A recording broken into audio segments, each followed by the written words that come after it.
এবার দেখ উঁচা হয়েছে গাছ। বেলটা বাজিয়েছে বেলটা।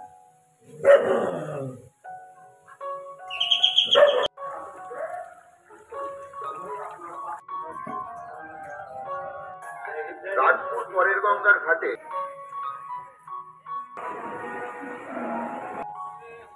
চলো, আমি গেলাম, তা কিছুক্ষণ পরেই বন্ধ করে দিয়েছি।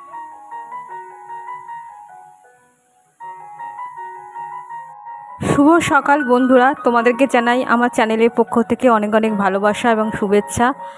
তো সকালবেলায় দেখো বড় পাখাটা নিয়ে আমার বর তো পড়েছে, তো ওর মতো কাজ করে যাচ্ছে। তারপরে আমি ভাবলাম টিফিনটা করে নিই। আজকে টিফিনটা খুব সুন্দর হয়েছে, তো তোমাদের দেখাচ্ছি টিফিনটা কি হয়েছে। এই দেখো বড় পাখাটা খুলেছে, খোলার কারণ হচ্ছে ভেতরে না অনেক ঝুল, তারপরে নোংরা, পরিষ্কার করতে হয়। একটু মাঝে মাঝে পরিষ্কার না করলে খুব নোংরা হয়ে থাকে। তো ওই করে বাড়িতে যতক্ষণ থাকে একটা না একটা কাজের মধ্যে এনগেজ থাকে, সেটাই ভালো জানো তো। কাজের মধ্যে নিজেকে এনগেজ রাখলে খুবই ভালো হয়, কারণ কাজ না থাকলে অনেক রকম খারাপ চিন্তা, অনেক রকম আপসেট মনোভাব অনেক কিছু চলে আসে মনের মধ্যে। আজকে করছি পনির দিয়ে মটর আলু দিয়ে তরকারি। তাও মটরটা আমি দুদিন হলো ভিজিয়েছি, তো গন্ধ হয়ে যাচ্ছিল। ফ্রিজে কালকে আবার তুলে রেখেছি, কারণ ফ্রিজে যদি না রাখতাম না তাহলে পরের দিনকার খাওয়াই যেত না। তো ফ্রিজ থেকে বার করে আলু আর মটর সেদ্ধ করে নিলাম, করে নিয়ে একটু মশলা, পেঁয়াজ, আদা, রসুন একটু পেস্ট ছিল ফ্রিজে, আগে থেকেই তৈরি করা ছিল, সেটা দিয়ে দিয়েছি। আর তেজপাতা, জিরে আর গরম মশলা ফোড়ন দিয়েছি। তারপরে হঠাৎ আর মাথায় এলো, হ্যাঁ পনির আছে, তো ওই জন্য পনিরটাকে গ্রেট করে নিলাম। আমি রে হাদা, আমি দেখো বেল বাজালে রেগে যাচ্ছে। দাদুকেও বলবো এদিক দিয়ে আসতে। বেল বাজালে বোকা মতো বাড়ি থেকে ঢুকবে না, বেল বাজালে রেগে যাবে তুমি এরকম। হ্যাঁ, এই দেখ বেল বাজাচ্ছে। বোকা কুকুর, বোকা কুকুর, বেল বাজালে রেগে যায়। বেলটা বাজিয়েছে বেলটা।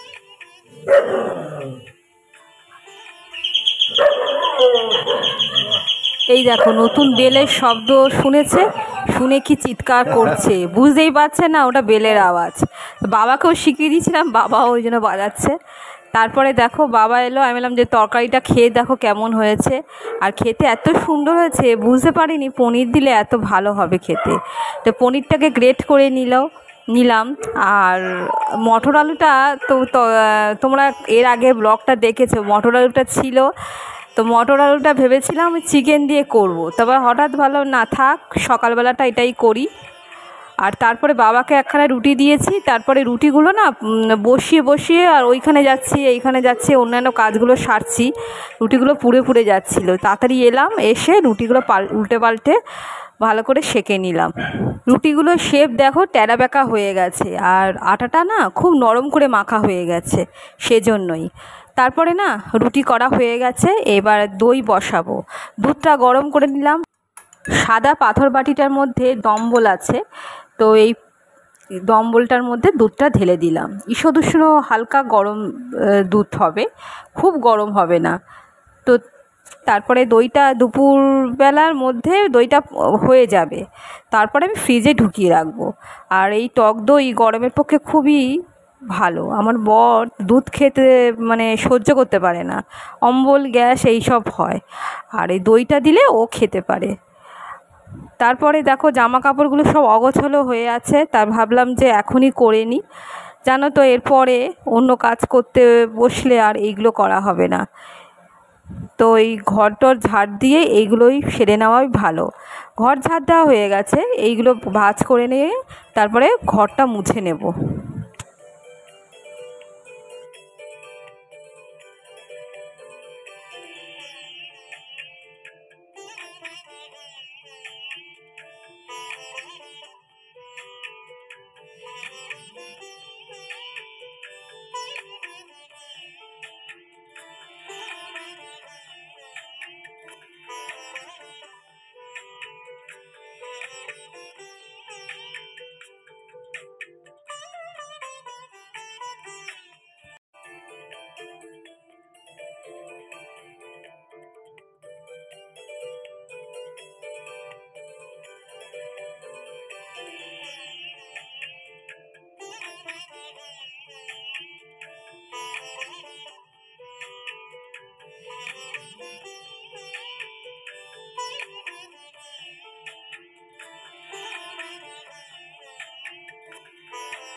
না রুমাল রুমাল খোঁজো। কিরকম হয়েছে খেতে বলো। কি দিয়েছে বলতো? নারকোল দিয়েছে? বাবা নাকি করতে পারবো। পনির দিয়েছি। পনিরটা ডুবো করে দিয়েছে। ভাল লাগে না খেতে? মানে ড্রেস করে।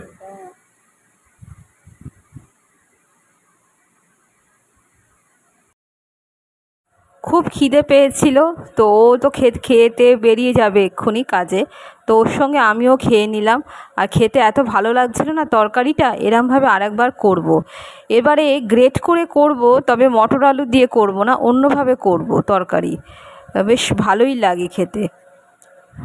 তো দেখো আমি খেয়ে নিলাম, আর টক দইটা আমি ওকে আজ দিলাম না, পনিরটা দিয়েই খাক, কারণ একসঙ্গে এত কিছু হজম করতে পারবে না। ডাইজেস্টেরও তো টাইম থাকে না, সময় লাগে। এবার ঘরগুলো মুছে নিচ্ছি। এই ঘর তো প্রতিদিনই মুছতে হয়, তো আমার বর বলে যে তুমি কেন মোছো বলো। ও মাঝে মাঝে না ঘর ঝাড় দিয়ে দেয়, ঘর ঝাড়টা দিতে খুব বিরক্ত লাগে, মানে এত বড় বড় ঘর তো, আর বারান্দা, সেই জন্য কোমর ব্যথা করে। তো যখন মাঝে মাঝে সকালবেলা তাড়াতাড়ি ফেরে তখন ও ঝাড় দিয়ে দেয়, তো ওই জন্য বারণ করে যে তুমি ঘরটা মুছতে হবে না তোমার। কিন্তু আমার ওই অভ্যেস হয়ে গিয়েছে, প্রতিদিন না ঘর মুছলে না মনে একটা শান্তি আসে না। আর ঘর দোর মুছলে দেখবে এত ভালো লাগে। আর মেঝে তো আমি তো গরম পড়েছে তো আমরা বারবারই মেঝে শুয়ে পড়ি, আর খাটে তো উঠি না, কদিন ধরে এত গরম পড়েছে। আবার যখন বৃষ্টি হবে তখন আবার খাটে উঠে ঘুমোবো। তো এই জন্যই ঘরগুলো প্রতিদিন ভালো করে না মুছলে না হয় না। আর ডাইনিং রুমটা তো ভালো করে মুছতে হবে, বলো, লোকজন যদি আসে এই টেবিলে বসবে, তার সঙ্গে জয়েন করা তো এই রান্নাঘরটা আছে, রান্নাঘরটা তো প্রতিদিনই মুছতে হয়, কারণ রান্নাঘরে না মুছলে যেন মনে হয় লক্ষ্মী যেন প্রবেশ করছে না। এটা হচ্ছে মনের কথা, কিন্তু আমার যেন শান্তি আসে না, ঘরটা না মুছলে মোছা পর্যন্ত একটা শান্তি আসে না। তো এই জন্যই ভালো করে মুছে নিই।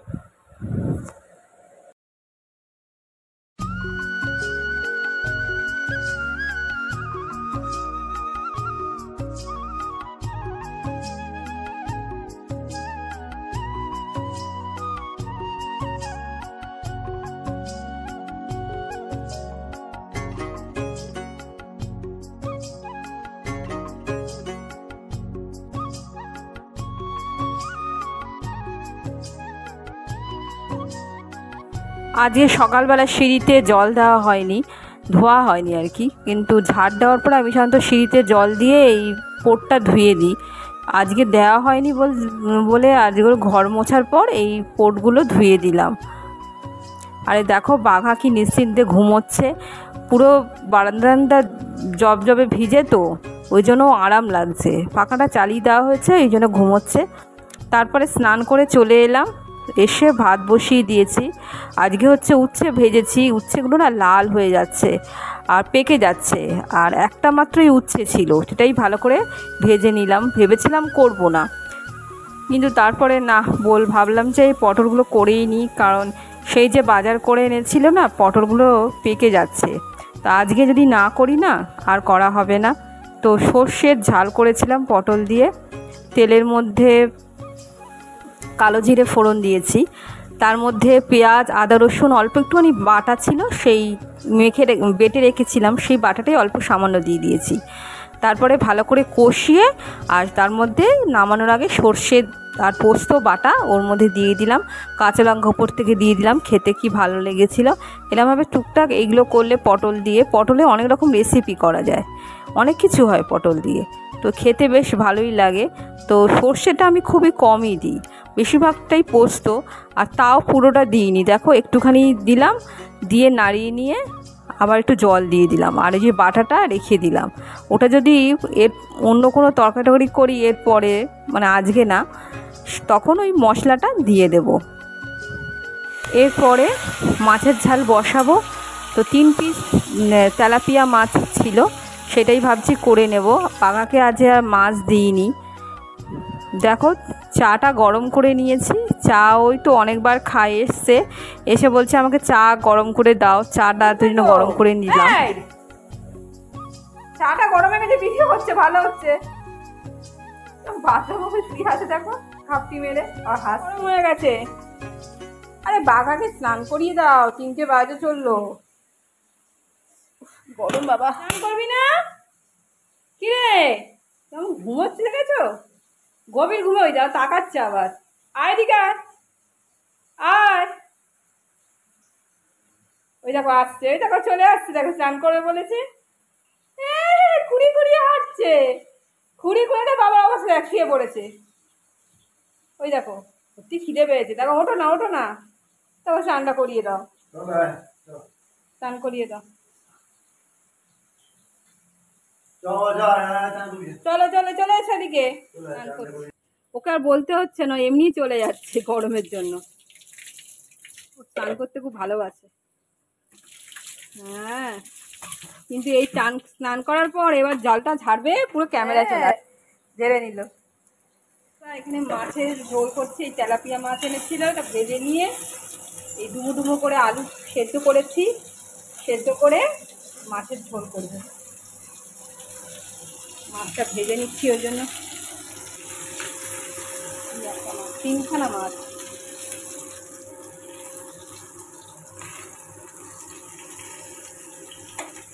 জিরা তেজপাতা ফোড়ন দিলাম, পেঁয়াজ কুচি দিলাম, অল্প পেঁয়াজ হবে। আর এইখানে একটুখানি আদা, 2 কোয়া রসুন আর একটু টমেটো কেটে রেখেছি, দিয়ে দেবো, আর দুটো কাঁচা লঙ্কা দিয়ে দেবো।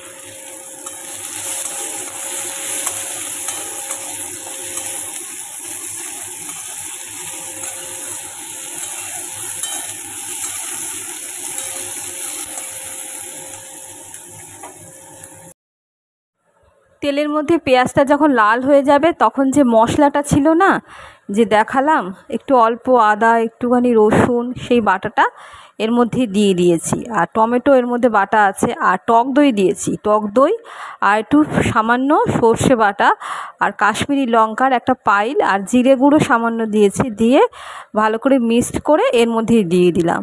আর খেতে খুব ভালো হয়েছিল। আর এই তরকারিটা একটু অন্যভাবে করেছিলাম, মানে ডিমের তরকারি যেমন করে না আলু ডুমো ডুমো করে, সেরকমই আলুটা ডুমো ডুমো করে ভালো করে কষিয়ে তারপরে জল দিয়ে দেবো।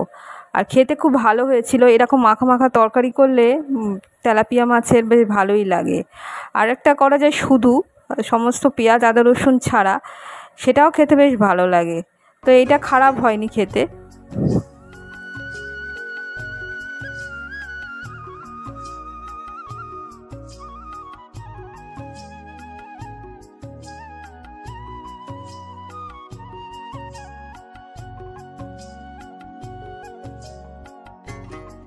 টেবিলের উপর রান্নাগুলো তো রেখেছি, এখনও খাওয়া হয়নি। তো এই দেখো করলা ভাজা, তারপরে ডাল রয়েছে, পেঁয়াজ কুচি এই রেখে দিয়েছি, এটা যদি ভাতের সঙ্গে মনে হয় খাবে। আর এই দেখো মাছের ঝাল এইগুলো করেছি, আর শাকের তরকারিটা কালকে ছিল, আর ভাত।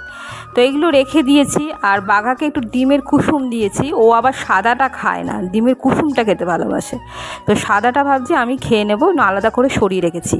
আর এই দেখো কি হচ্ছে আজকে আমাদের বাগানে, তলায় জল, আবার গাছটাও ঝুলে পড়েছে, আর উপরে হয়ে আছে, কলা হয়ে আছে, কাদি হয়ে আছে।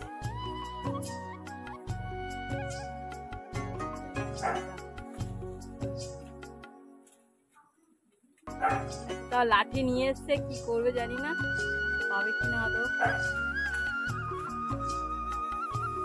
চেষ্টা চলছে।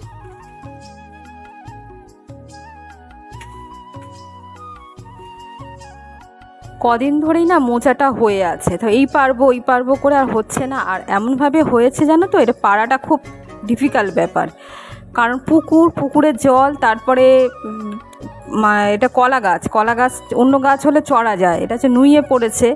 আবার মোচা পাড়তে গিয়ে যদি কলার কাঁদিটা আবার ভেঙে যায়, সেটাও একটা ভয়ের ব্যাপার। তো অনেক কষ্টে ও একটা কি লাঠি ঠিক করেছে, সেই লাঠিটা নিয়ে মোচাটা পারবে।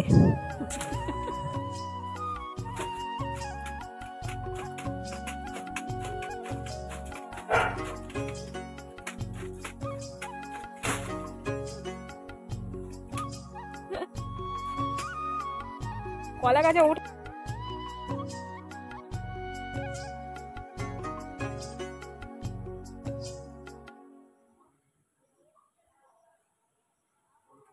দেখো পেয়েছো?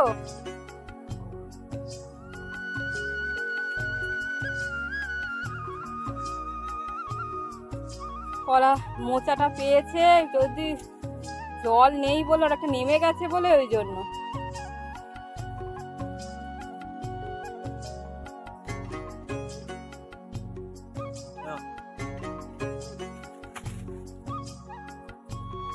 দেখো মোচা, এবার দেখ মোচা হয়েছে গাছ। ইচ্ছা করে করতে পারো, ডাকো নিতে হবে। ঘুমিয়েছ তুমি তো ডাকবে, বেরোবো নিজে করবে না আর আমাকে বলবে দেরি হয়ে যাবে। খাওয়া দাওয়া করে আধ ঘন্টার মতো শুয়েছিলাম। তো ও আবার তো বেরোবে, ও তো যে মিউনিসিপ্যালিটির যে লাইট অন অফ করা কাজ, তো এইটা করতে হয়, ওই জন্য তাড়াহুড়ো করছে আর আমাকে বলছে যে তুমি একটু তাড়াতাড়ি বেরোতে পারলে না। তো অবশেষে আমরা বেরোলাম, কারণ ও তো বেরোয় কিন্তু আমার এই বিকেলবেলা টাইমটা একদমই হয় না, বেরোনোই হয় না। আর এখানে বিকেলবেলা দেখো এই পুকুরটা আমি অনেকবার তোমাদের দেখিয়েছি, এইখানে রাজপুরের বিখ্যাত বুড়ি পুকুর। আর এখানে সব বসে আছে, হাওয়া খাচ্ছে, ফুরফুরে হাওয়া, মনে হয় না ওইখানটা বসে থাকি। তারপরে এলাম এই তো গঙ্গার ঘাটে। এই দেখো আমাদের রাজপুরের গঙ্গা, যারা যারা জানো তারা অবশ্যই জানো। আর জলটা কি পরিষ্কার হয়েছে, জলটা শোধন করা হয়েছে, এখানে ঝাড় দিচ্ছে। আর আমি বললাম তুমি এগো, এই জলের এই ড্রামটা নিয়েছে জল ভরবে বলে। আমরা এখান থেকেই জলটা নিই, এটা হচ্ছে গঙ্গার ঘাট, এই গঙ্গা জলটা তো লাগবে। তো এই গঙ্গা জল নিয়ে যাবে, তারপরে যখন আবার ফুরিয়ে যাবে তখন আবার এখান থেকেই নেবে। আর এই দেখো শিবলিঙ্গটা কি ভালো লাগছে, বটগাছের ঝুড়িগুলো এখানে পড়েছে। আর পাখিদের প্রচুর পাখিদের কোলাহলে কিচমিচে আওয়াজে এত ভালো লাগছে। আর একটু পরেই সূর্যাস্ত হয়ে যাবে, এই সময়টা বেশ ভালোই লাগে। আপনারা আসুন, রাজপুর পরের গঙ্গা ঘাটে শুরু হচ্ছে আজকের গঙ্গার। এই নির্মল জল এত ভালো লাগছে, গঙ্গার স্বচ্ছ জল, আর কি ভালো লাগছে, মনে হচ্ছে এখানে বসে থাকি, অন্যদিকে যেন মন উড়ে যাচ্ছে। তো এই গঙ্গা হচ্ছে অনেক সাক্ষী বহন করে, এখান থেকে নাকি বেহুলা লক্ষিন্দরকে ভাসিয়ে নিয়ে গেছিলো, তার শ্রী চৈতন্যদেব যখন যায় নবদ্বীপে এইখান দিয়েই গেছিল, অনেক কিছু কথা কথিত আছে লোকমুখে।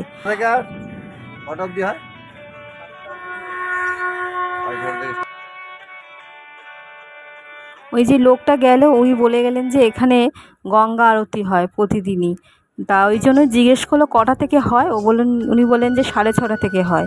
তো একদিন আসতে হবে, আমি তো কোনোদিন দেখিনি গঙ্গা আরতি, ওইখানে তো যাওয়া সম্ভব নয়, কবে হবে জানি না, ভাগ্যে কবে আছে হরিদ্বার। তো আমার তো খুবই ভ্রমণের নেশা, কিন্তু কোথাও যাওয়া হচ্ছে না। তো একদিন এখানে এসে দেখতে হবে কেমন লাগে। তারপরে আমি তো তাড়াহুড়ো করে যাচ্ছি, কারণ ও আবার তো কাজে বেরোবে, একটুখানির জন্যই আসা যতটুকু হয়। তারপরে দেখো গঙ্গার ঘাটের এখানে মন্দিরটায়, এখানে ঠাকুর দেখো আমাদের দর্শন করালাম, আর কি ভালো লাগছে, প্রণাম করে গেলাম। তো আমার ইচ্ছে ছিল আজকে যে শাঁখা পলা পরবো, কিন্তু এত তাড়াতাড়ি তো এখনও 6টা বাজেনি, 6:45 বাজে। তো এই সময়টা আর দোকান খোলা নেই।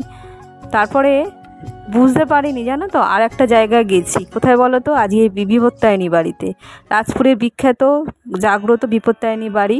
তো ও বললো যে চলো বিপত্তায়নী বাড়ি থেকে তুমি হচ্ছে ঠাকুরটাকে মানে মাকে দর্শন করে এসো। এইটা হচ্ছে ভাগ্যের কথা, এই গঙ্গার জল আনতে গিয়ে যে এরকম মাকে দর্শন করব আমি ভাবতে পারিনি। আমার তো যাওয়ার কথাই ছিল না যে মাকে দর্শন করব। আর গেছি তো গেছি জানো তো, গেলাম একটুখানি দাঁড়ালাম, 10-15 মিনিট দাঁড়িয়েছি, তারপরে দরজা বন্ধ হয়ে গেল, এখন আর মাকে দর্শন করা যাবে না। তো ঠিক সময় গিয়েছি, আর এটাও একটা ভাগ্যের ব্যাপার, কারণ এই সময়টা এখন তো আসি না, কিন্তু জানিও না কখন দরজা খোলে কখন খোলা থাকে না। বেশিরভাগ সময় আমি সকালবেলা এসে পুজো দিয়েছি। চলো আমি গেলাম, তাই কিছুক্ষণ পরেই বন্ধ করে দিয়েছি, দাঁড়িয়ে থাকলাম। হ্যাঁ ভালো হলো তো। হ্যাঁ, মার মুখটা দেখলাম, তারপরে দেখো বিপত্তারিণী বাড়ির বড় গেটটা দিয়ে আমরা বেরিয়ে এলাম। তো বন্ধুরা, ভিডিওটা এখানেই রাখছি, দেখা হবে নতুন একটা ভিডিওর সঙ্গে। তোমরা ভালো থেকো এবং সুস্থ থেকো, টাটা।